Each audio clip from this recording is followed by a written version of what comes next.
I'm David Armstrong, and I have the pleasure of chairing this session on the treatment of the diabetic foot with new technology, specifically in this session of a technology that I think has been emerging and showing increasing promise, and that is in electrical stimulation. And I think it had previously been sort of the province of physiotherapy or physical therapy, depending on what country you're from. But I think as more and more data have emerged and better technologies to treat the problem and more consistently, I think there's been a lot more interest in this area amongst a whole wide variety of specialists. And we have two specialists and clinical researchers here today that are sort of sine qua non, that are really the best in the world in this area, clinically and academically, and it's my pleasure to have them here with you. I've been told and I've been given notes to tell you to silence your cell phones and pagers. Please put them on a very pleasant vibrate, and you can have people call you all day. It'll be a nice massage. Who knows? And then at the end of this symposia, the plenary session will begin immediately to your right, to my left, in the grand ballroom immediately. I shouldn't talk about right and left when I'm in right near the White House. But it's my pleasure to begin now this symposium to present to you the clinician and the researcher who has probably done the most work in terms of clinical inquiry and research in this area, and that is Professor Emanuele Bosi, and he's from the San Raffaele Hospital in beautiful Milano, fashionable Milano, and he's going to talk to us and regale us with his intellectual largesse on the use of FREMS, or frequency modulated electrical stimulation, in the treatment of symptomatic diabetic neuropathy. Please help me welcome Professor Emanuele Bosi.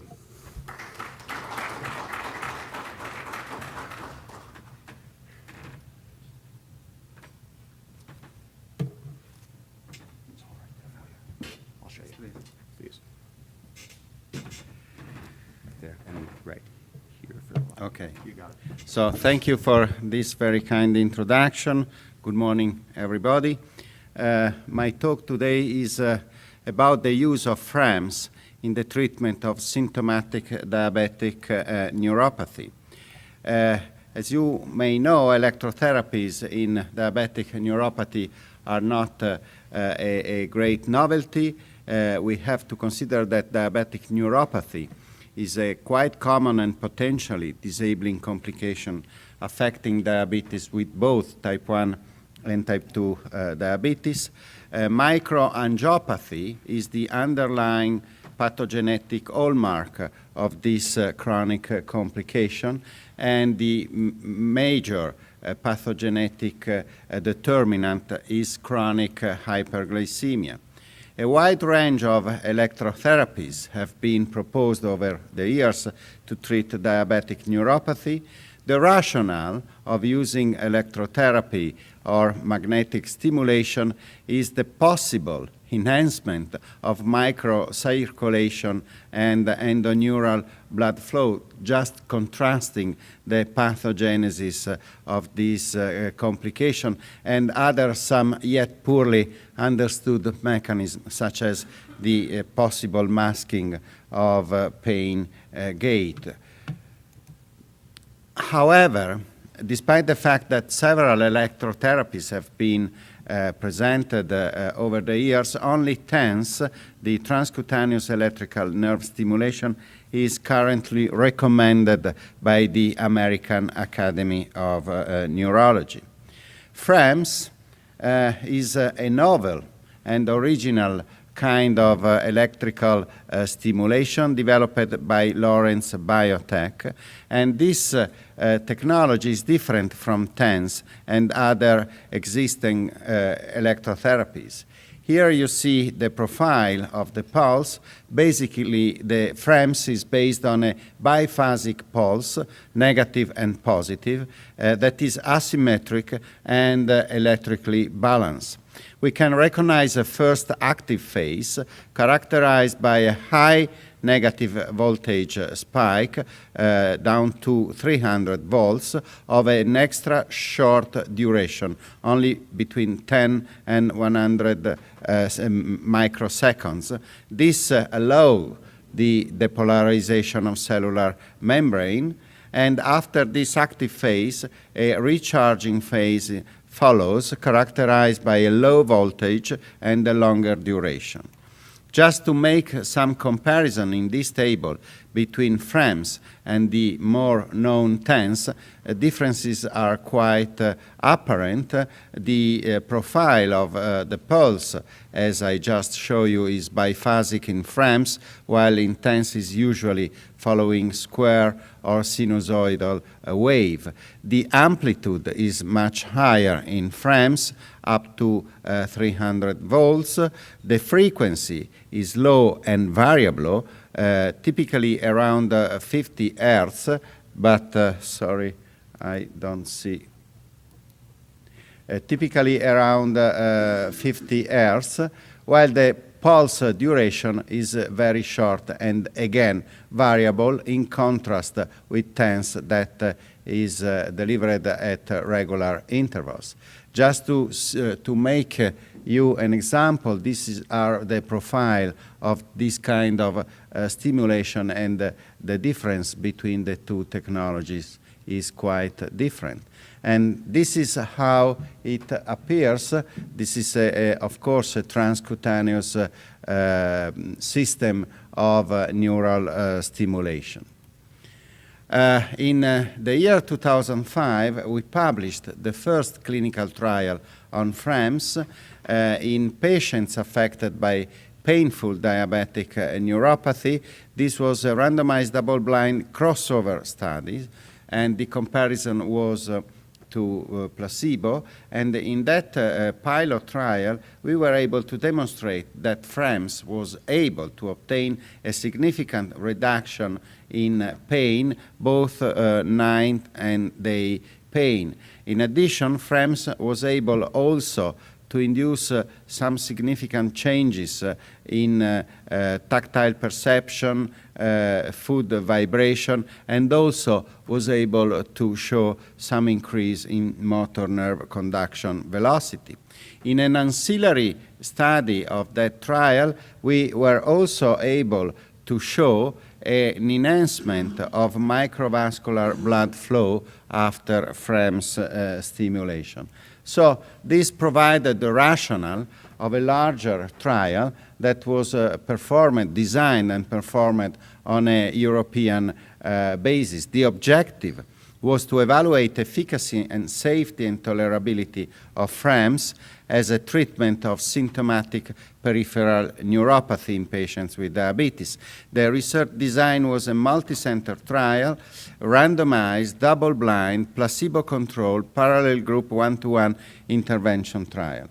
The safety and the efficacy were evaluated over 3 cycles, each of 10 treatment sessions of either FREMS or placebo, administered over a maximum time of 3 weeks, 3 months apart from each other.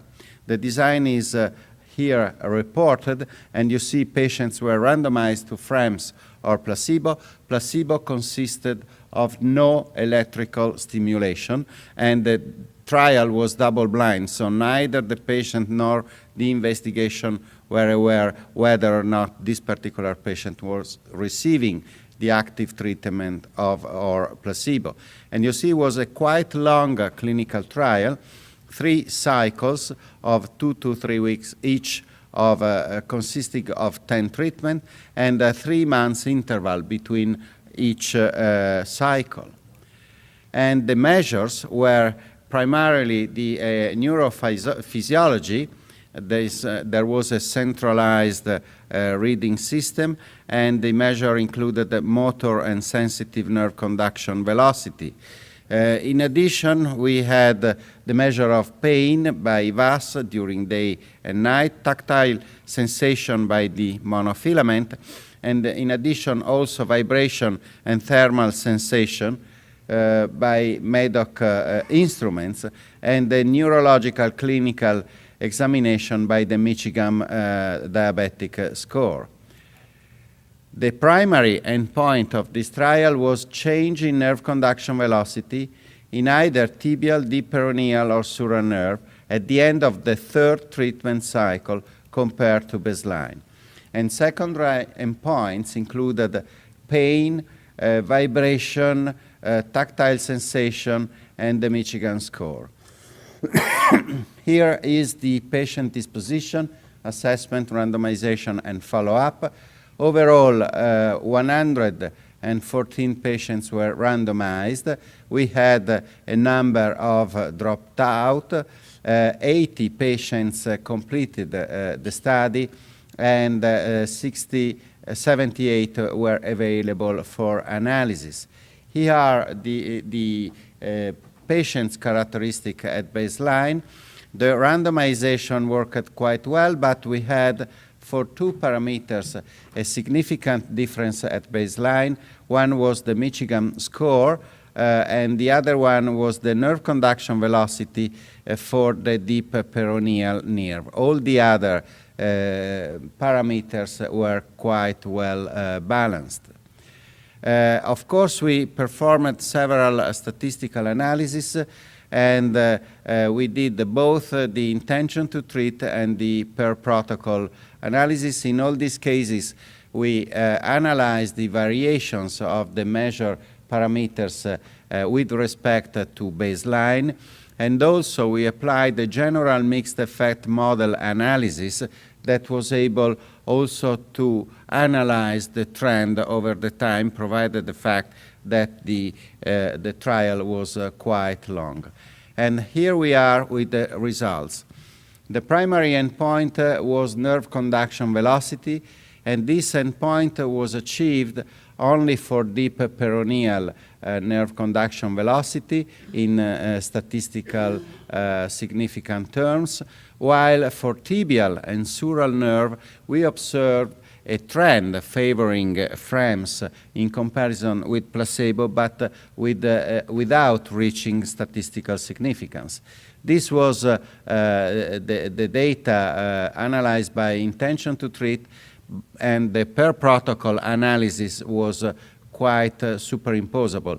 Again, significant amelioration of motor nerve conduction velocity in deep peroneal nerve, just a trend for tibial and sural nerves. Here you see the effect on pain. And the effect on pain measured by VAS, both at night and day, showed a significant reduction of pain after each cycle of treatment. For all three treatments, statistical significance was reached for VAS during the night, and statistical significance was reached for the pain measured by VAS during the day after 2 of the 3 cycles, again favoring FREMS, of course. Moving to tactile sensation measured by monofilament, the index was showing an amelioration in the right foot at T4 with the trend in all the other time points, while on the left foot the improvement after FREMS treatment was statistically significant at T4 and T6. T6 was the last measurement during the clinical trial. Here is the Michigan Diabetic Neuropathy score. As you remind, in the baseline characteristics, I already told you that randomization, unfortunately, produced a significant difference at baseline. Nonetheless, this was the curve during the follow-up, and this significance was always maintained between the two groups over time, but also by analyzing differences from baseline, the two treatments were not statistically significant in terms of effect, so no differences between FREMS and the placebo. For vibration and thermal sensation thresholds measured by MEDOC instruments, there was a trend in the analysis of T6 versus baseline, but for none of these parameters statistical significance was achieved. However, as emphasized at the bottom of the slide, by the mixed model analysis investigating trends, we were able to show a statistical significance in favor of FREMS treatment for the cold sensation threshold that was ameliorated during FREMS in comparison with placebo. And this was the case both for the ITT and for the per protocol analysis. So on the side of safety, FREMS proved to be absolutely safe and very well tolerated. Basically, we had no adverse events, neither in the FREMS nor in the placebo arm. The only reported sensation is that some patients had the perception, and these were lately revealed as patients receiving FREMS, with a mild burning sensation at the site of the electrode placement that, of course, resolved immediately after the treatment. So to conclude about the results of this European trial, certainly this was able to underline some strength of FREMS. Efficacy and safety have been investigated for FREMS in this multicenter randomized double-blind placebo parallel group intervention trial, and this is certainly one of the largest and longest trials ever performed in the field of electrotherapy for diabetic neuropathy. FREMS confirmed to be a safe treatment and an efficacious treatment in patients affected by diabetic neuropathy. We were able to show a significant reduction of pain during both day and night, an amelioration of tactile sensation, and also marginally an increase of cold sensation threshold. FREMS was also able to marginally increase motor nerve conduction velocity. This was the primary outcome measure of the study, and statistical significance was reached only for peroneal nerve, while just a trend was observed for sural and tibial nerves. The issues are that due to the inclusion criteria, and among the inclusion criteria, we had the necessity of having measurable sural nerve conduction velocity. This because in the pilot trial, we investigated patients with more severe neuropathy. And the criticism in that study was, well, you selected people with very severe neuropathy. In this condition, it is easier to show any beneficial effect. So, having taken this criticism in this trial, we designed a trial to have patients affected by mild neuropathy. And maybe that the fact that these people had not very altered nerve conduction velocities at baseline was more difficult to show and to reach statistical significance in this condition. Then, as underlined, we had, unfortunately, two parameters that at randomization presented to be different at baseline. And another issue is that the beneficial effect on pain was in all cases statistically significant, but as you remember the profile, this was quite of a short duration. In other words, 3 months later, this beneficial effect was no longer detectable. The next steps are Of course, this analysis is preliminary. We have other parameters, including indexes, other neurophysiological measures, the concomitant medication, so the possible reduction in the number and doses of medications, and other parameters are under analysis. Also, we collected and